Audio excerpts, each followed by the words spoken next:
Red dust on my sandals. Still I walk in grace. Face to the sunrise. Tears drying on my face. Beautiful ashes. I'm rising from the ground again.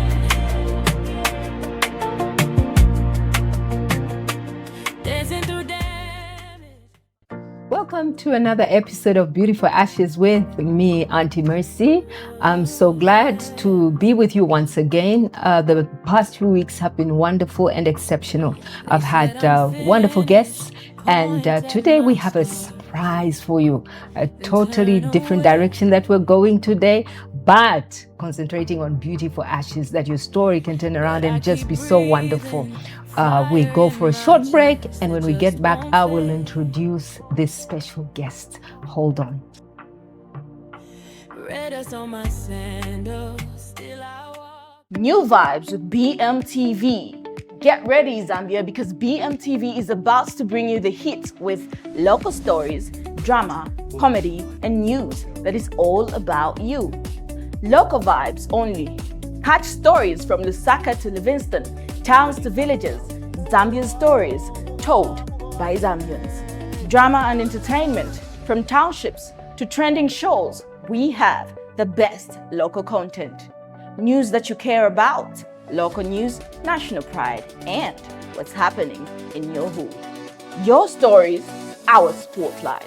We feature you, your talents, and your passions. Tune in now and let's vibe, Zambia. BMTV, Zambia's light, Zambia's voice.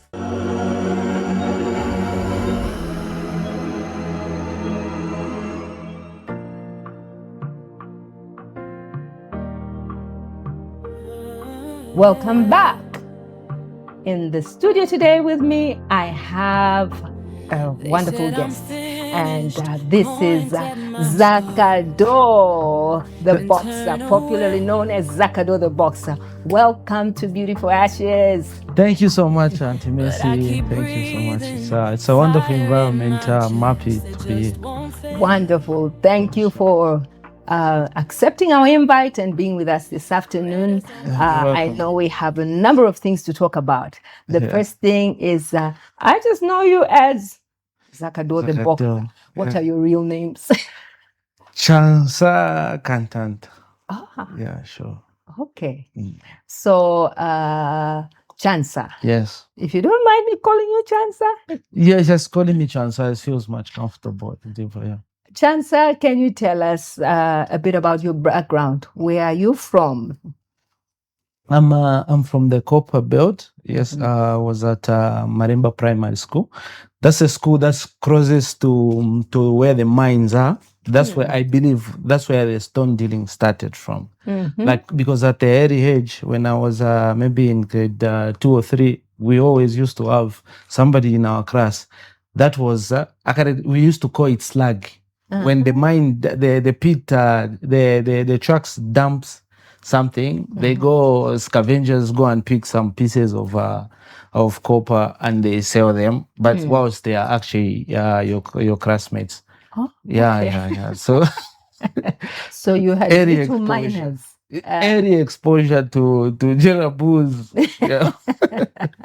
Yeah. Okay, So- all right. So at some point, we associated with them, and later on in life, like that became a norm. Like it was only at the point. It's only that I'm happy. Like I had a parent. I didn't have the necessary disadvantages that would push me to go further, going down the road to get Yes. some copper. Yes, so Disadvantage. at least I had parents. Mhm. Yeah, sure. Oh, Yeah. That's So good. should I continue? we're on the copper belt. Oh, You we're just on the said the copper copper belt. belt. We're copper, huh? Copper is. It's Okay. it's a Chingora Maremba Primary School. All right. That's where I was. Yeah. So early exposure to that kind of environment. I had a lot of friends from Maremba and who later became as Jerabu.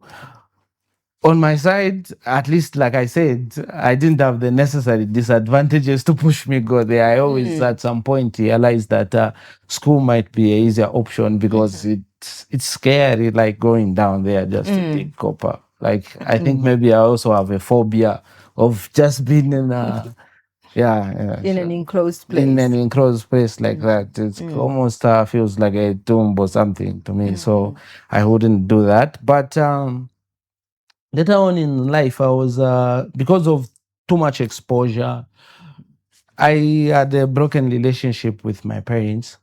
So by the time, like, when you are a teenage and you are exposed to um okay, there was a lot because again, my father, we were not staying together. Okay. Like, we had another mom staying somewhere, so we also had sisters and so So could you say it was it was a polygamous kind of setup? kind of, yes, Okay. yes, kind of. So you were basically more with your mom at home. Yes, And then with your my father would just come. and he's in a better environment, and I'm also in a West school. Like, for example, when the first time that I came outside of my yard, like, I started going outside of my yard when I was young, because they tried to protect us like that. But when I started coming out of my yard, a friend of mine, Kelvin, that's the first friend that I ever had Within the neighborhood. within the neighborhood. So he had his brother who was in jail. So he came from jail. He was older than us. Yes. So as we were praying, I think that was when we are maybe about 4 or 5, I'm not sure. So when we were praying, I don't know what he said to him. Okay, it was about Nshima. It was about Nshima. So the guy that was from jail, okay, we were praying, then he went back home, like he was trying to eat. Then, I don't know the argument they had with the same man, but it was about Nshima. Then he chased him. He came straight to us. We all ran away, and he whipped him to death. Like, so when that guy died, my friend, that was the first time, like, I see somebody like, and I was so close to that person, and the rumors started coming from the neighborhood that he's not dead. Somebody saw him, so I was very traumatized. So you actually saw that a person beating your friend to death, and you say that was his own brother. That was his own brother. Was from jail. Yeah. And it was just a few months when he came from jail. So going forward, now I'm at Maremba Primary School. You're in grade 7. Your friends killed somebody. Yes. They are still they're going to jail again. Those are cross people. Yes. You start growing up, elevating the time of stone dealing has started, illegal mining has started. You have instances of your friend dying. Yeah. There was a friend of ours, Six Pack. Yes, he died there. He died in the mines? Yeah, he died in the mines. I think at the same time when I was in Maremba, like, okay, this is when I realized that we go away through too much. Like, when I'm in Lusaka, I feel comfortable. Like, it's a different environment. Because when I was in school again, before even leaving to school, another incident was there was a riot. So these riots that are happening in Chingwara, they're not starting out today. Now. Yeah, there was one time I was coming from school. Okay, there was a riot, then all the teachers and everybody told us, oh, you can now all go, but home was far. So as I was going home, I think the police tried to shoot somebody. I think they shot him somewhere who was near me, and they had to cut him off, something like that. So those things, like, I saw them. Yes. I saw them, but the sad part was what made things difficult for me was I also became like part of that environment, because you coming from an environment where, like, even your own elder brother would take you and bet on you to fight another kid from his friends. Like so you are growing up like in a that, rough kind of environment. environment. So, Was that, were you in primary school or was it in high school? At what level? started like a oh that's starting from when you are just about 4. Like I'm starting to go outside. That was the kind of environment now yeah that you were you were so exposed to. yeah, so it was consistently like that at every stage. So you definitely become, because the people that you are seeing in the environment as heroes are people like there was a boxer called John Dodo, Arin Zunzu.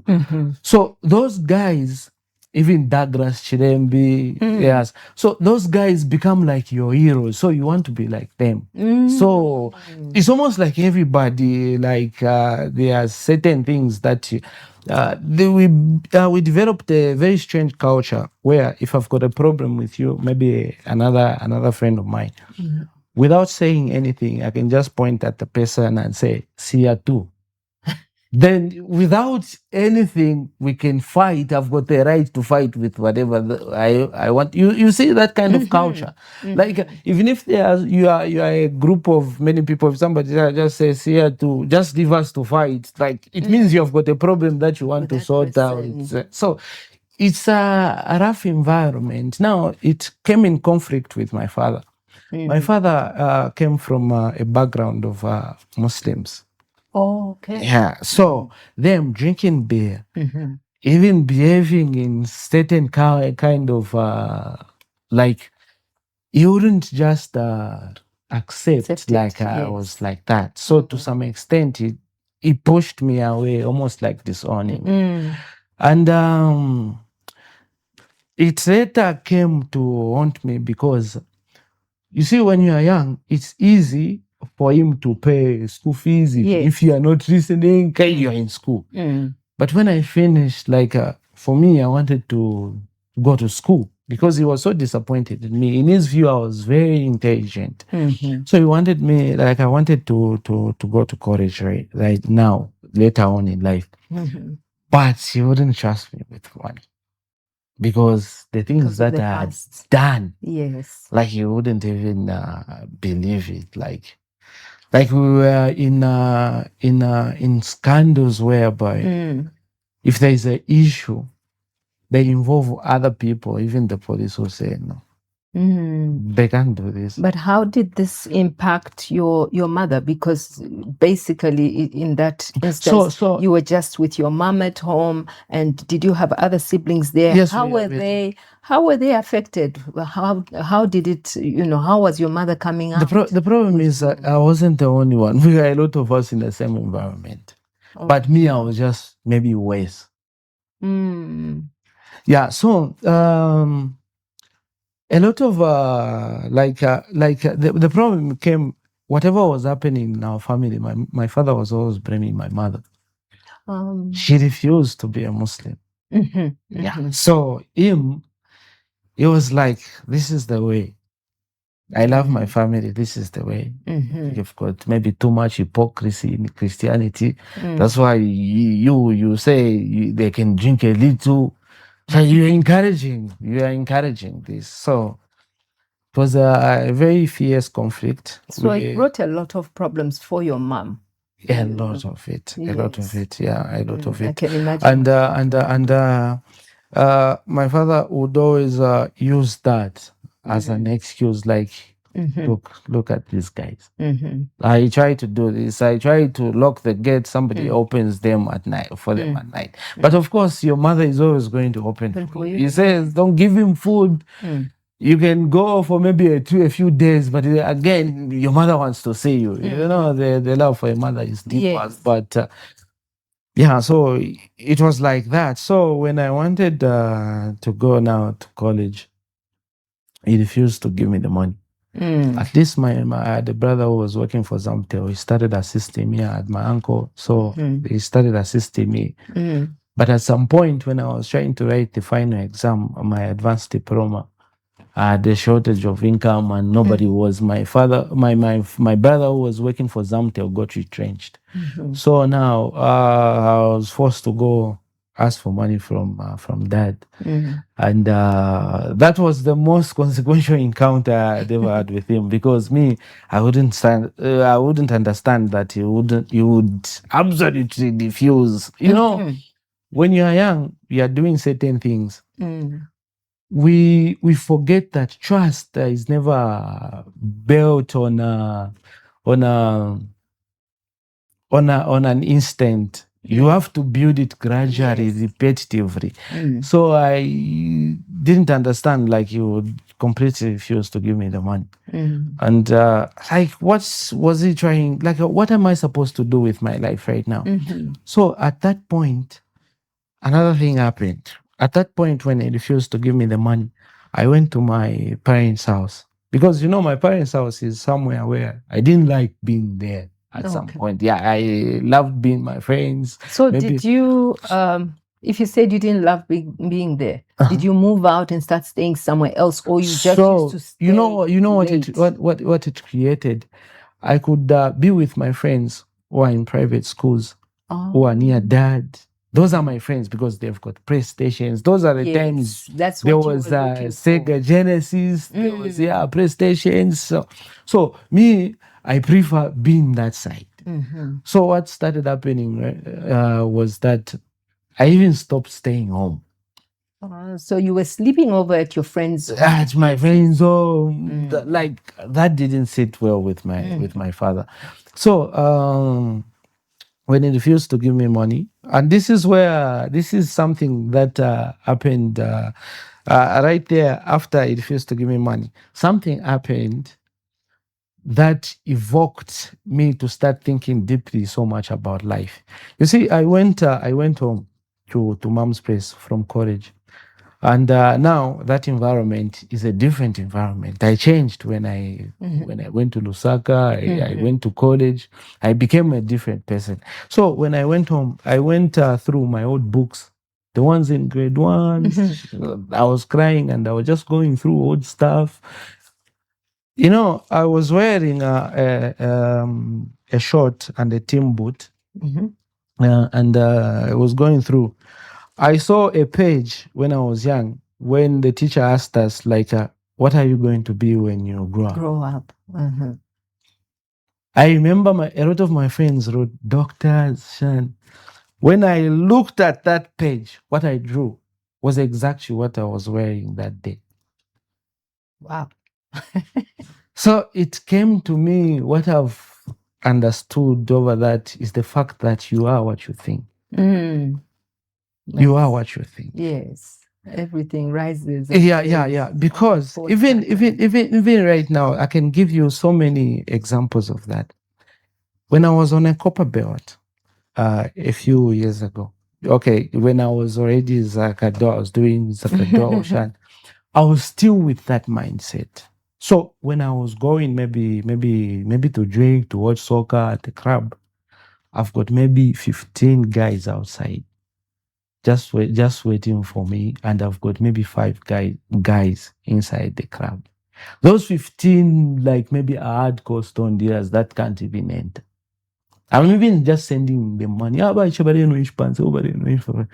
guys are there to protect me, to fight if there's something that happens. But you see, all that effort was for me to be safe. But I was attracting way much more violence. Wait, would you say you were? It was a gang kind of setup. You were in a gang, and you were like a person that was making, that had a position that was like a boss over the others. It's like, of course, I've got what we call commanders that runs the gang. Then me as a person, of course, I'm with him. I'm helping fuel that project.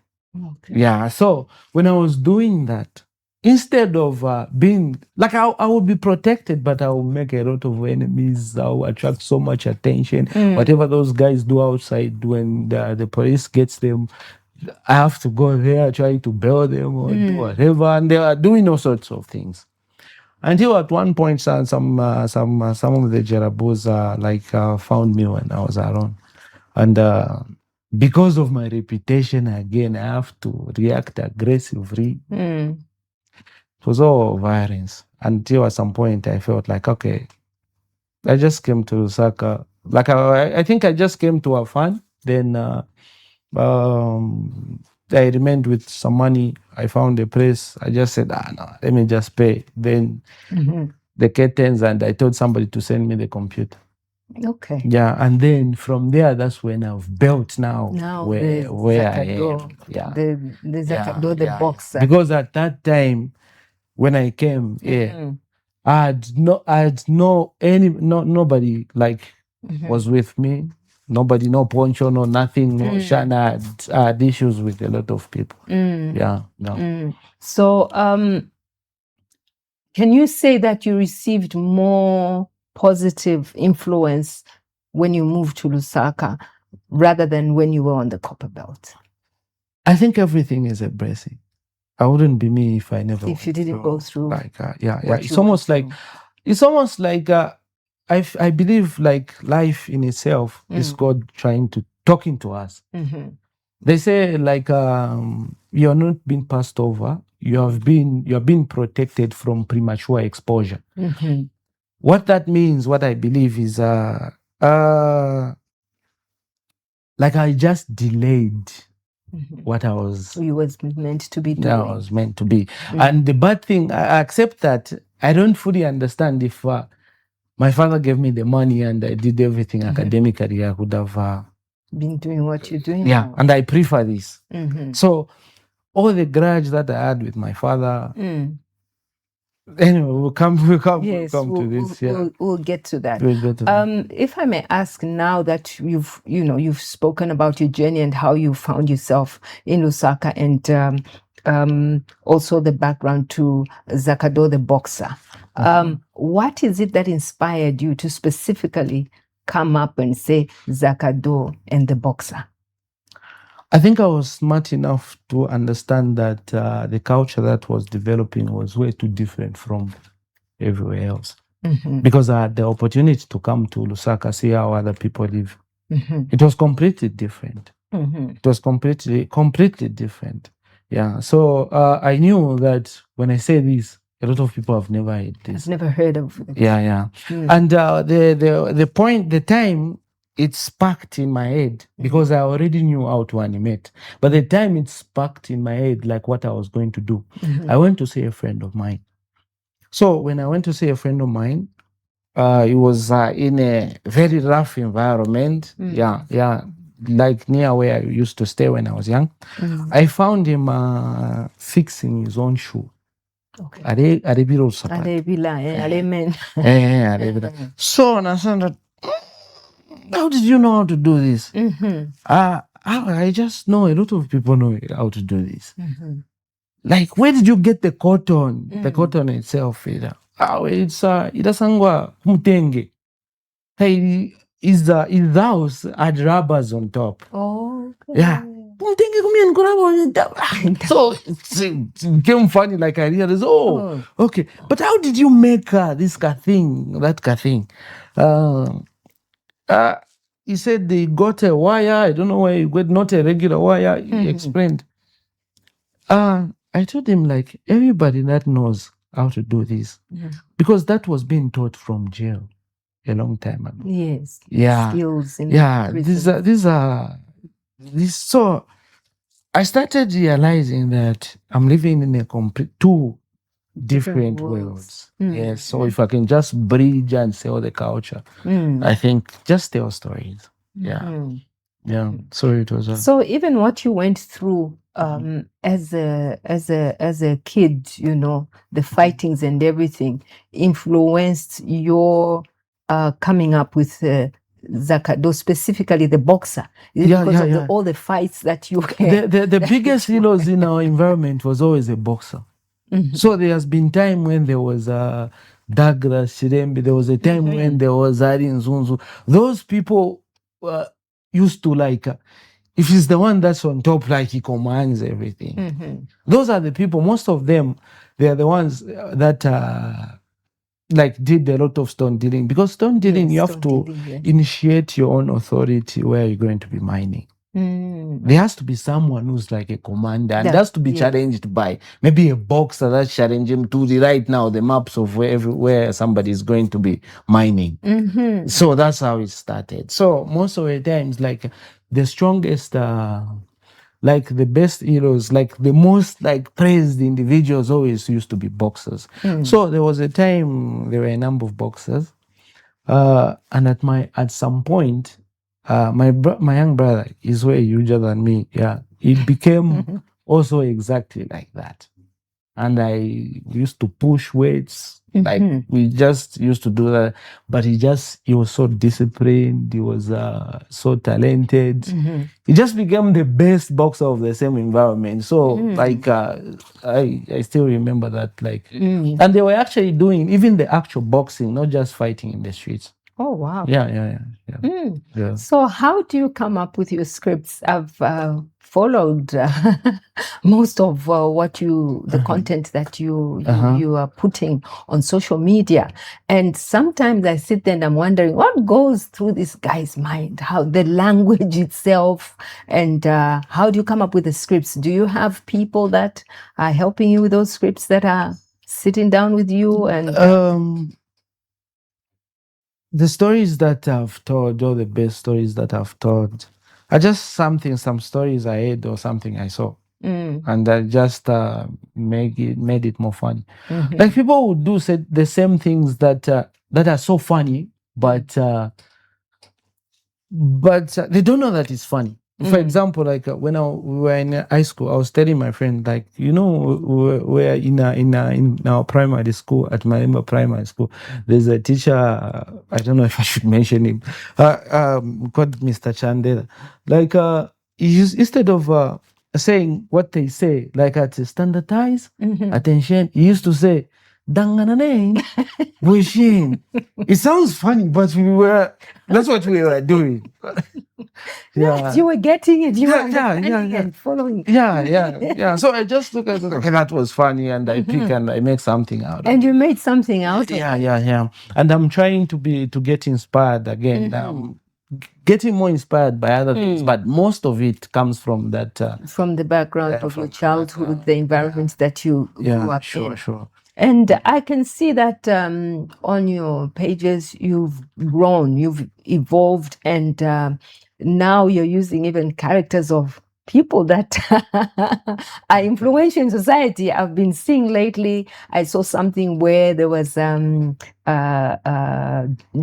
Kayumba, and you were saying dinner with Jito or 2000 cash. How did you come up with that? Did you go to him and present it to him, or how do you come up with all these things?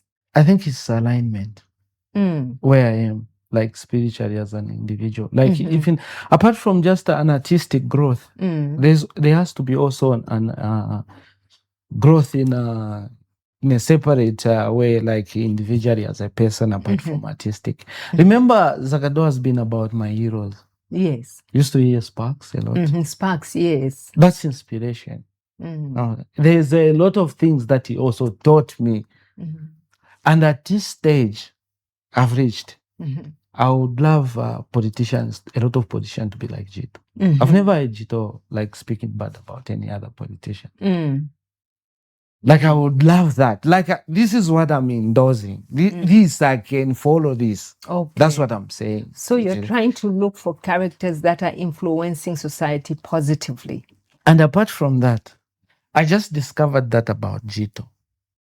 Because remember I told you about the difficult issues that I had with my dad? When you were young. When I came to Lusaka, later on, Dad developed cancer. Before anybody could come, and Dad was sick, and I was the person that was staying nearest to UTH. So again, it's me. Before Dad died, I was the one that was spending time with Dad. With him. Yeah. And in those days, cancer is expensive. Yes. I had to do whatever that I can, like to It was like a time, but it was a kind of cancer that has got a time bomb. Like it's a time frame. Like it's going to die if you don't manage like this to send the sample to India. Going to India is going to take way too much time. You go to Maina Soko, the only doctor that's good at I don't know if it's biopsy or whatever they call it to get a biopsy from a lung is not in the country. Is coming back in a few weeks. Things like that. So it was quite challenging. And at that time, because later on in life, before UPND came into power, I did a video called Body Will Pay. Body will what? Body Will Pay. Okay. So that video, Body Will Pay, it was just about like a sport, like a young boy that he does this and say Body Will Pay. It went viral because Body, by that time, the brand name Body, that was when it was coming and they enforced it. And there was a time a few friends from the PF tried to force me to make a statement, and I didn't. To make a statement, like I wasn't talking about, but I was talking about the same because it was also trending and I liked it. Yeah. So Jito was watching that. Yeah, Jito was watching that. So you would say thank you. He later on said thank you, Shan. So when I had an issue with my dad, we were talking, but I wasn't sure about doing anything involving, and he was a friend. Like he's such an important person. Bajito can be a friend with you because he thinks you are smart or just trying to dig your mind. Like he just loves what you see Jito post or talk about. That's Jito. So when he started like talking to me, I think we developed a kind of a relationship which grew like it's like a brother that never forced me to do anything. But when my father like had cancer, he helped me. Like he helped me. He never told anybody. He never told me to make videos. He never told me to do anything. So I got attached and I started watching him. Then I made something. Then he laughed. He liked it. And started from there. Yeah. Okay. All right. I thank God that you are a person that seizes the moment. You can see opportunities and you seize them. What have been your biggest influences in your career? My biggest influence. Apart from the background that you're coming from, you've mentioned the teacher that you know. Also, you can remember even the boxing. I think what other in the industry would you say? I think it's Tona and Tona. Yeah. We used to watch Tona. Is it Chengelo? Chengelo, yeah. At the back there, at the back there was that funny Tona. True. So I also had a book of my own, but it wasn't comedy. It was just action movies, drawings, something like that. Yeah. Okay. Tona. Also, chocolate inspires me a lot. Yeah, but Tona. The cartoonist, he used to do for the newspapers. I remember. Yeah. Also, there was another white man in a newspaper. I don't know which one. He was a politician and in the Post, I think. Yes. Kalaki. Yeah. Also that one was inspired me. But from the inception, it was Tona. Yeah. No, it's good to hear your story, how you've evolved from a rough area and eventually found yourself and can now influence others positively, and people can see that one can actually come out of such a background and do and make something for themselves. What would you say to the youths, especially the youth today? We can see you were talking about at a young age being found in pubs, in bars, and surrounded with gangsters. You even have a small military group of your own for security and everything. What would you say to a youth today that is in such a place, or even to a parent that is having such a child? What advice would you give them today? How can they handle such situations, since you've walked through that path? And I I believe your mom influenced you. I think it's a decision of who you are trying to be, trying to decide from the inception what you are trying to do with your life. Because if you're trying to be a successful artist, I don't know any successful artist who has got longevity. That's a junkie. That's you look at Mark II, he's very disciplined.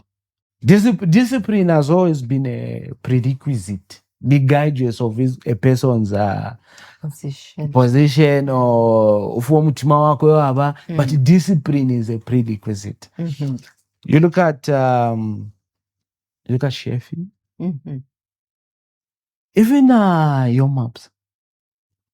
Because, discipline, the problem is maybe understanding discipline in a sense of being an artist. If you're an artist, discipline comes if you need to practice every day.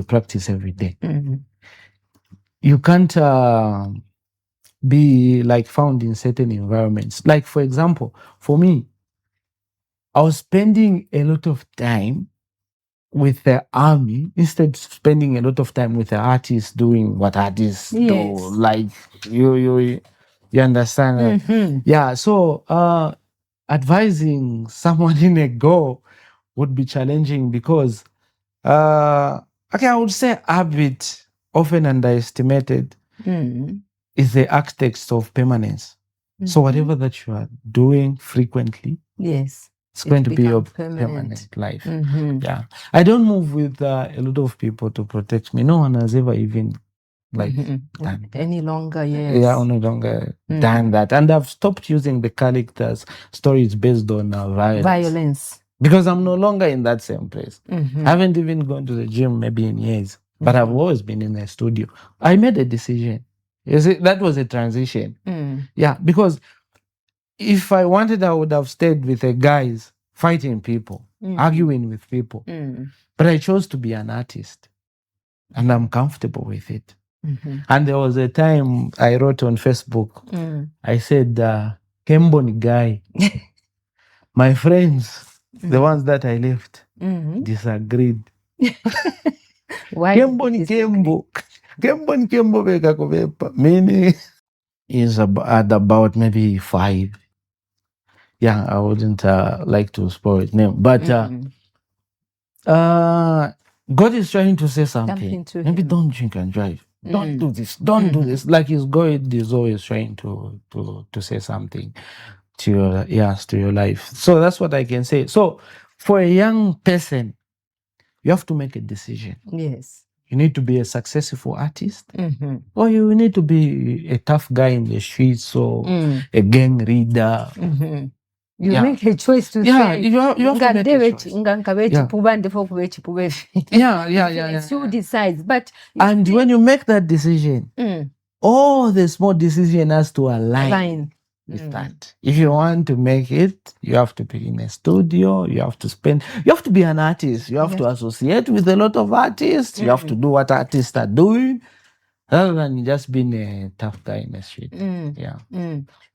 But you find today, in the world, the way it is, especially in Zambia, I don't know about other places, there's this sense of the youth, this entitlement, like as if the world owes them, even the parents, they have to do this for me. Now, I'm not going in the right direction. Even if I'm lazy, this has to be done for me, and things like that.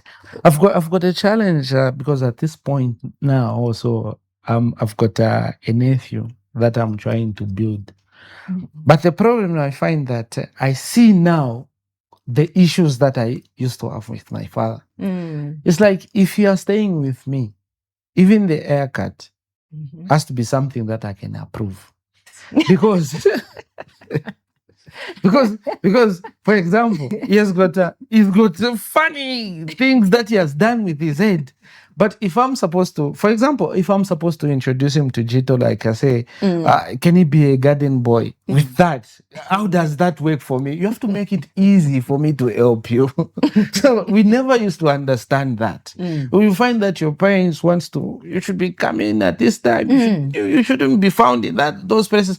It's trying to build, you are a working project for him, and you have to make work easy for him. At least do what that person wants, then do whatever that you want later on in life. Nobody stops me from having a board date. Yeah. Because now who can say, like, I'm taking care of myself. Yes. So that understanding, I don't know why we don't understand. Even if I tell it to somebody, there is a person that I tell that every day. Like, I want to help you. Make me like you. Even, okay, as obligated as a parent, as an uncle, there's something I can do with a limit. But I can go beyond if I like you. You are my friend. Yeah, sure. Yeah. And abayithi basho kubali what? No, you don't understand me. You're just being too strict. This discipline, we're a different generation. But you, like you are saying, you find that they're actually going in a wrong direction. But they don't want to also understand you, that is giving them the right counsel. But they want you to accept and understand everything the way they want it, even if they're going in a wrong direction. You see, we don't, when we are young, you don't know why old people are wiser. We don't know that the world is repetitive. You might think in your life is unique, but people can see from whatever that you are doing, this is going in that direction. Yeah. And they don't understand how we see that. Yeah. There are so many examples of people I wouldn't like to mention. I saw some celebrities come to Chingora. They, like, okay, somebody wanted a celebrity from Lusaka, and he sent somebody who hasn't even who hasn't been driving for a long time. When the same day picked him and came back. And the muntu wamubatumini okumwensha, I felt bad. These kids abana batemo kwangara, even though he's a celebrity, he's approving this. Now angara. Then later on in life, something bad happened. Yeah. So guys listen to it. You said it. That builds from experience. Yes. You can see, like, for example, me, if I see somebody like a new artist is having money, is going to have maybe his friends, especially from the copper belt, drinking whatever that they drink. Yes. I wouldn't want to be specific because they will know that he's talking maybe about this. So there are many of them, they are drinking whatever that they drink. I always know that there will be ababakrakatama problems. And I always try to, that's why I like Chanda Nake. Even Chanda is a very, like, unique person. Like, he has matured way faster than a lot of us. He has never been involved in that kind of thing, but even though he comes from the same environment, and even he doesn't drink regularly, like, he's always like being reckless. Yeah. And there's also another guy at 4 or 5. Yeah, Nanko is very disciplined. At least we even though in the confusion, even though these young artists may seem to be the same, they are different when you look in details, if you know them. So you're mentioning discipline is very, very important. It's a prerequisite for each and everyone that is coming up, these young ones. If you are using maybe just drugs without discipline, you're never going to have longevity. You're never going to benefit the fruits of your labor. Because the time to benefit, to reap, maybe your brain will be damaged. Or the environment has you have already made a lot of mistakes. Yeah, sure. So you talked about, your father, as you were growing up, blaming your mother for your behavior.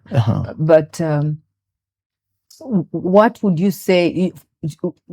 Would you say that Was your mother encouraging, very lenient on you all over Ireland, and you were just a difficult, naughty child who wanted to have his own way? My mother, like the conversations with my mother, there's one lesson that I think I will never forget. It's about life is repetitive. My mother used to complain that you move way too much in the night. And she gave me the nickname at Mukenda Mvimvi. Mukenda Mvimvi. Mukenda Mvimvi mkaiche. Yeah, but me, I was thinking like, okay, even if then I was from playing a PlayStation then to Apeleko maybe 23 hours, then I come home all shine. I wasn't doing anything illegal. Although I know the environment. But she told me, no, one day you're going to have issues. The time I went in Maseos the first time, when I was in grade 5. Grade 5? Initially, the police came to arrest me. In grade 5? Yes, in grade 5. What did you do?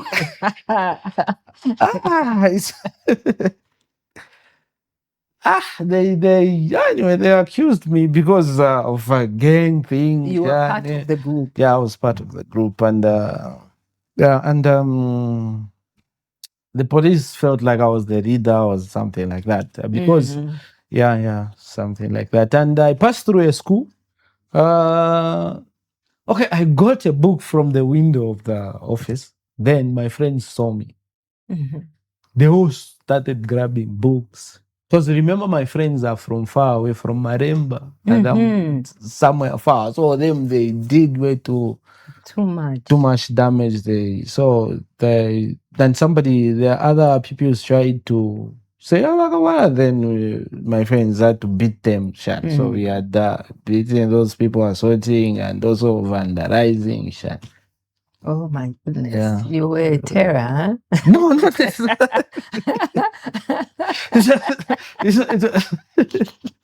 And going through that, everything that we went through, it was my mistake to blame my dad.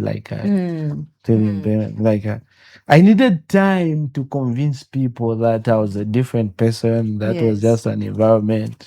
But did your dad get to see your transformation into a better child? Did he live? I died with him, and he loved. He loved you. Yeah. Thank God that relationship was mended. He died in my car. Yeah. Oh. Because we started staying, just me, my mother, and dad. And also, it was a good thing. It was me, my mother, and dad again together, taking care of him. Okay. Yeah. No, that's good. At least you had the opportunity to mend the relationship, to be mended. And when you look back, what would you say you would do differently today? That one is a hard question. Because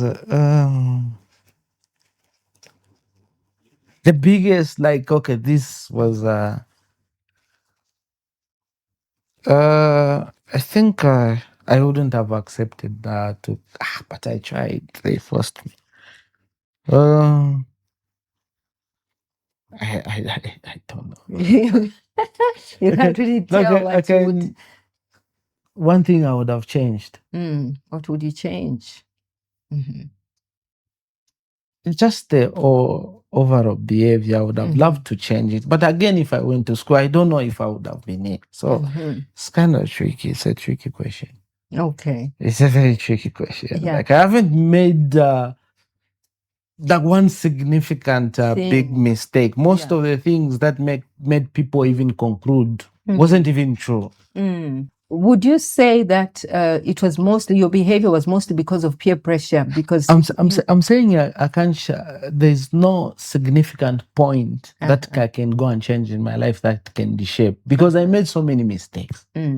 But the influences, Okay. was it mainly, do you see it because of the kind of friends that you were hanging out with? Because you're saying from a very young age, you started hanging out, your classmates, those that surrounded you, even in the neighborhood, were like Jerabos that were rough, and you found yourself in a kind of a gang. I kind think of that's why environment. I almost said like what I would have changed. I wouldn't have, like, remember in 2000 to pin when my father gave up on me, Mm. and unfortunately one of my brothers accused me of something, Mhm. and everybody believed Believed him, it. and they like sent me away to Lusaka, trying to keep me away from peer pressure. Mm. That's the biggest mistake, because now it damaged my interest in school, because I had to spend a lot of time without going to school. Mm. It's the first time that I'd taken in substances. If you're like, even though I was doing all that, I wasn't smoking weed. I wasn't taking drugs. Mhm. But in Lusaka, it was a kind of different environment. So when you came to Lusaka, you found a more negative environment? Remember, I had friends from Chingora who knew me, and when I came here, they welcomed me and introduced me to the same kind of environment in a different level and level. yeah. Now not fighting, but maybe drugs, maybe those kinds of. So you did dabble in a bit of drugs and Yeah, a bit, but I never got addicted. Like I could know, like subconsciously, I wasn't into that. Yeah. you knew that it wasn't. Yeah, it your wasn't kind of for it. thing, It and wasn't so for you me. didn't Even just smoking cigarettes, my lungs, I wouldn't feel nice. Like the codeine, like I wouldn't love to be sleepy. I loved being awake. So that you can do yeah, the thing. maybe watch movies or do something like that. Okay. Yeah, so yeah, drugs was never for me. In your videos in the past, I would see characters like Poncho, Mujomba would really make me laugh, and Sacho. What do these characters, what were they representing? And even the characters that you have today, what are they representing in those videos? We'll start maybe with Poncho. Poncho, I always named that all the characters based on something that relates to my actual life. Poncho, there was a guy who was called Poncho when I was in Kitwe. Yeah, he was I was staying at a boarding house. Now there was this kachap that I don't know if he was from Ruapuda. He was crazy. He used to steal some radish from his whoever was keeping him, and he used to bring it to sell it to me, sometimes just to give me. And he just liked me, because me, when I look at him, I could relate to him, because I'm also from that kind of environment. So we became friends, and he was extremely funny. And yeah, that's where the name comes from. Yeah, that's why. Was he called Poncho, or it's you who nicknamed him Poncho? I just found everybody. I think it's Jerayo. There's another artist called Jerayo. He was my roommate in Kitwe. Yeah. So I don't know if it's him who named him. I just found everybody calling him Poncho. Yeah, and he was funny. Yes. Yeah. That's what I can say about it. But again, if you start, we talk about other characters like Mjomba. Mjomba, it's the Mwachusas. They've got that accent. Yes. Yeah, that accent. So we could relate with his father, his uncles. They all talk like that. And when he came from, he also was in some kind of a situation. So he was in jail for maybe 2 years. So when he came back, like I felt like we could create something with him. So we started. That's also a dark side, though. I didn't want it, but we're coming from a very dysfunction background, because at some point, even later on, when I was an artist, one of the people that I was with had somebody to beat, maybe my girlfriend, and that person had another criminal case of murdering, sending somebody to murder someone, things like that. So yeah, so those issues with the characters, that why I'm no longer with them is much deeper than and I just don't like talking about it that much. But that's what Jomba basically was, and it was successful because from the inception, what I was trying to do was create a character for different people and demographies, because wachusana vena vengi. Yeah, and they are funny. And Wachusas are people that hail from Tanzania, isn't it? Oh, yeah, sure. Speaking You see now. Some people won't know. Yeah. You see now. you say, yeah. That's why I'm saying. Copperbelt is also a different environment. Yes. Because, Copperbelt is a mixture of so many different people. We've got, we've got languages mixed in what we call Kopara from Congo, we've got from Tanzania. If you say Aisha, we understand. If we say Muse or something like that, on a Copperbelt, a lot of people understand. That's why these languages like Semeki comes from. It's mixed with a lot of other cultures and languages. Even Angola. Even English is in Kopara. You can mix from Swahili to English, but it's in a single sentence. Yeah. Yes. Yeah. And what about Sacho? What does he? Sacho was my brother, one of my brothers. Yes, he was. He's the one that accused me of something and then they sent me. I was upset with him for years, but even though he was also a character when he was young, so yes, I used his name. Yeah. So your relationship is good now with him, with Sacho? I think I'm at this space. I'm on a different level, so I've got. I understand a lot of things because again, if you ate what made you who you are, what are you doing? We don't know how God plans these things. Yeah, sure.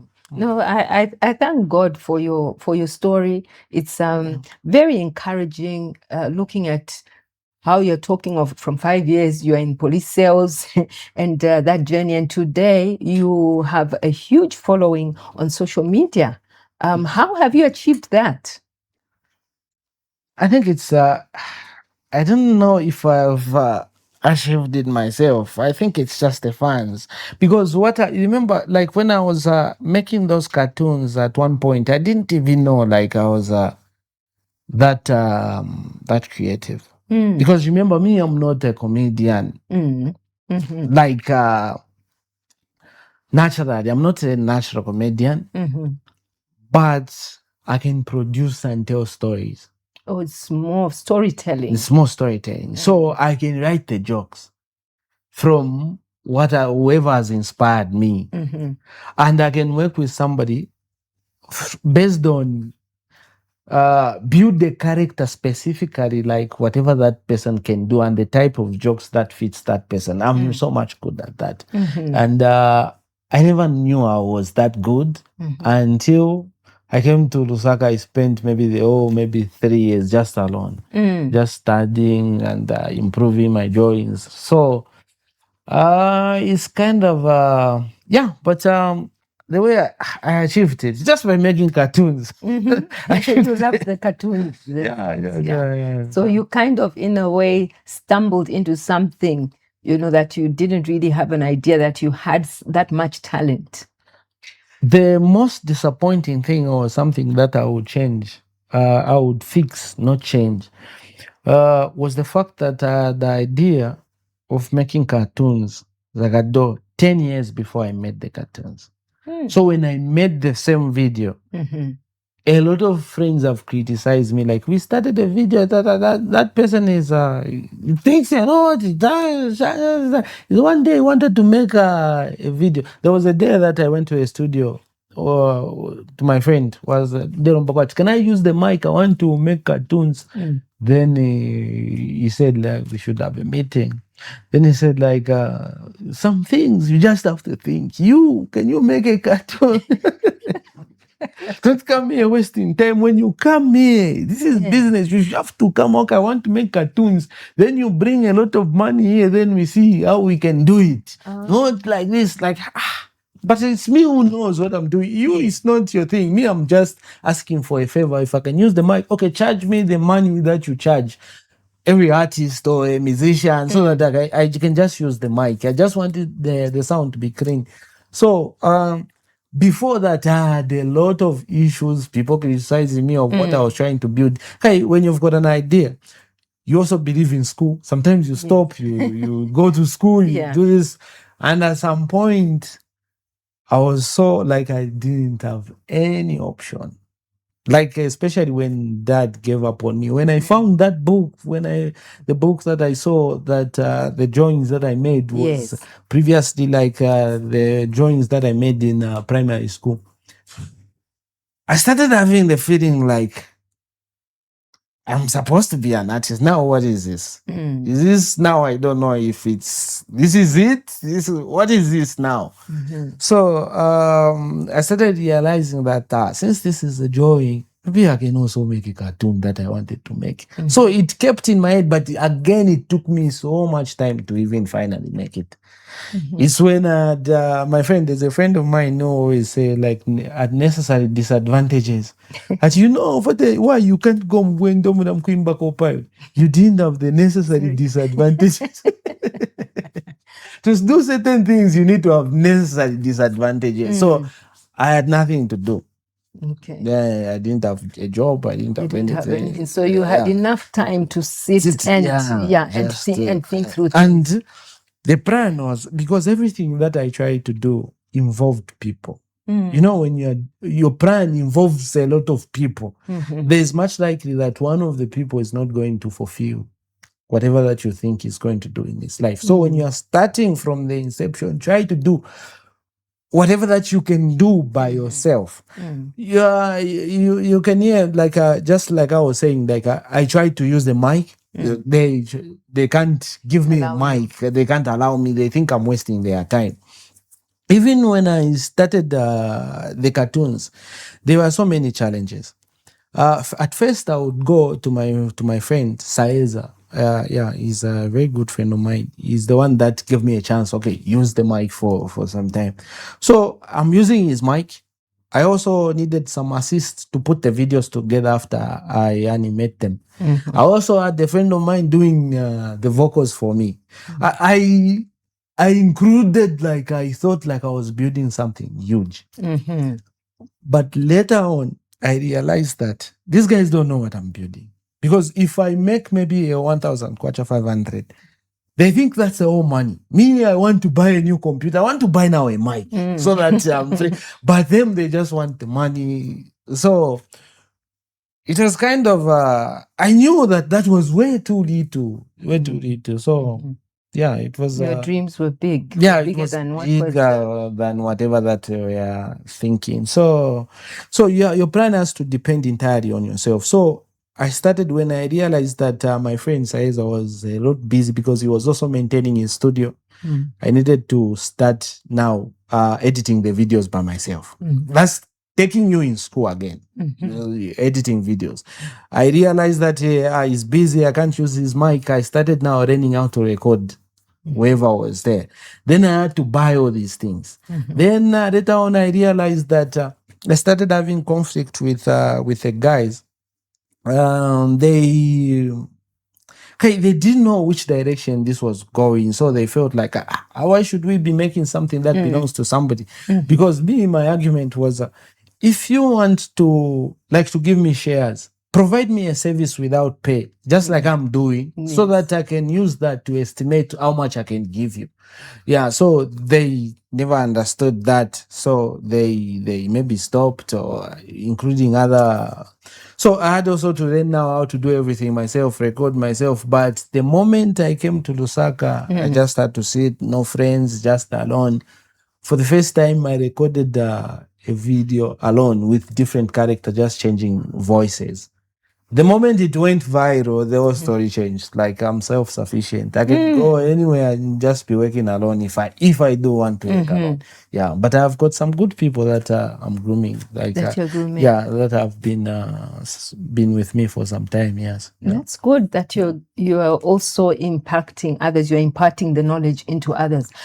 Did you actually study how to do these animations? Yes, I did.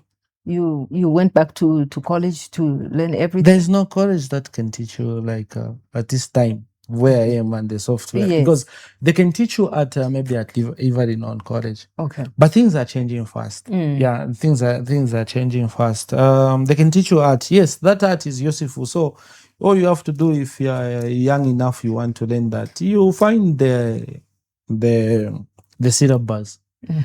And that was the biggest challenge that I ever had. You can't, it's difficult to learn the whole art from YouTube or anywhere. Yes. You need to start paying, like teachers from maybe from the US, you need to start, online. You need to start paying. And if you are trying to get for free, whatever that you will be learning will be scattered, like it won't come together. I tried that, it didn't work.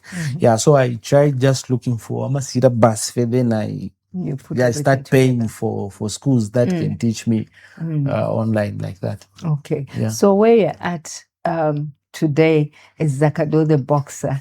You have evolved, you have grown. What are your aspirations for the future? What are you looking to? I intend to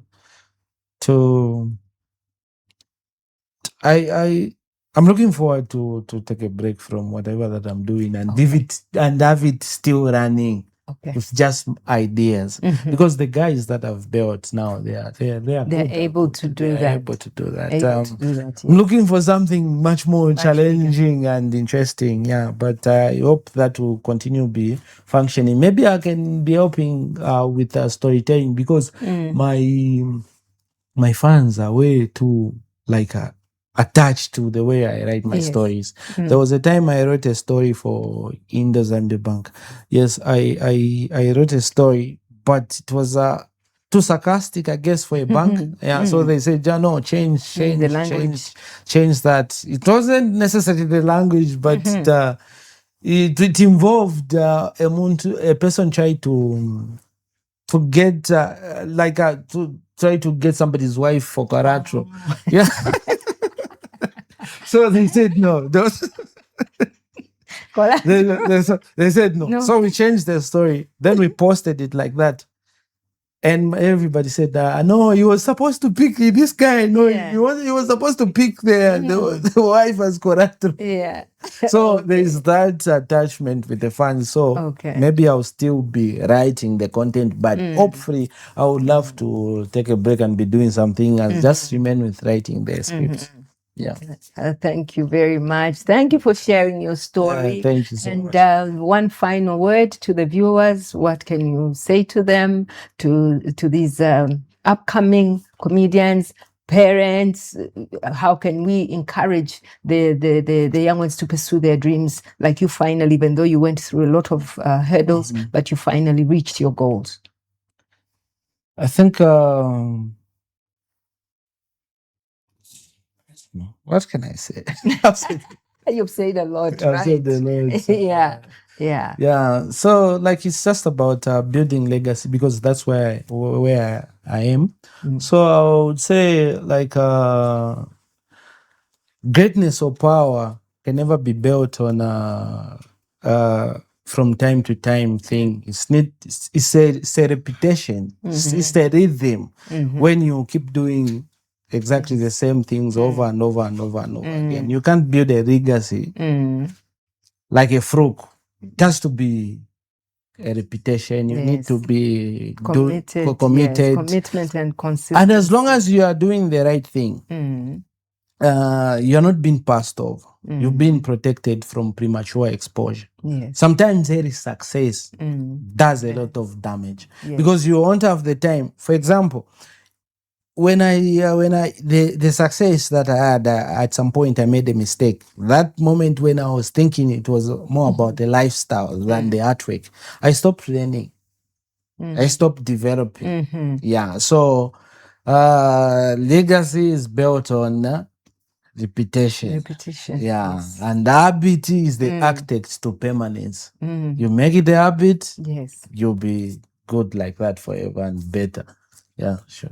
Thank you very much, Chansa, for gracing us today, this afternoon. Viewers, there you've heard for yourself the journey of Zakado the boxer, Chansa. And stay tuned as we continue. Even next week on Sunday, we have more stories for you. We've heard how he has crossed over challenges from a very young age of being even in gangs, under negative influence. But he came out because he made a decision that there was more to life than what he was living at that time. He reconnected even with his father, whom he was estranged from, and the relationships even with the family and the mother and the people around is good. So therefore, know that you can rise above anything. You can soar like the eagle. You will have beauty for ashes. You rise from the dust. You'll be cleansed and you'll be total and you'll be whole. If only you can decide. It starts with you, with your decision, and everything will come right. See you next week on Beautiful Ashes. Have a lovely time. Bye-bye. Red dust on my sandals, still I walk in grace. Face to the sunrise, tears drying on my face. Beautiful ashes, I'm rising from